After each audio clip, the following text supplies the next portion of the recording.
जे advance 2016। तो इस question में एक फंक्शन गिवन है और हमसे बोलता है कि उसमें डिफरेंशिएबिलिटी पे कमेंट कीजिए। तो सबसे पहले मैंने देखा कॉस वाला पार्ट, तो कॉस क्योंकि इवन फंक्शन होता है तो मॉड से कोई फर्क नहीं पड़ता, तो सिंपली मैं मॉड को अलग कर सकता हूँ, तो ये पार्ट बन गया। अब आगे साइन वाला पार्ट। अब साइन को मॉड से बड़ा फर्क पड़ता है क्योंकि ये एक ऑड फंक्शन है, लेकिन हमको ध्यान से देखो आगे भी एक मॉड देकर रखा है, मतलब जो अंदर से नेगेटिव आएगा उसको बाहर वाला तो पॉजिटिव बना देगा, जैसे कि आप देख भी सकते हो।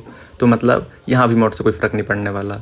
अब यहाँ साइन के अंदर x³ + x का मॉड है, तो क्या हुआ, जो हम जानते हैं वो करेंगे, मतलब मॉड x को कॉमन ले लेंगे। और फिर मैंने देखा अंदर तो x² + 1 की टर्म आ गई, जो कि ऑलवेज पॉजिटिव होता है, मतलब यहाँ से भी मॉड हट जाएगा। मतलब समझ रहे हो कितना सिंपल हो गया। ये मॉड वॉड तो सिर्फ डराने को दिया था, हमारे असल फंक्शन में तो पॉलिनोमियल और ट्रिग्नोमेट्री की ही टर्म आ रही है जो कि ऑलवेज डिफरेंशिएबल होते हैं। तो फिर मैंने देखा कि प्लस के अगल बगल दो सुंदर फंक्शन बिठा रखे हैं, मतलब डिफरेंशियल फंक्शन बिठा रखे हैं, और सुंदर प्लस सुंदर क्या होता है, हमेशा ही सुंदर।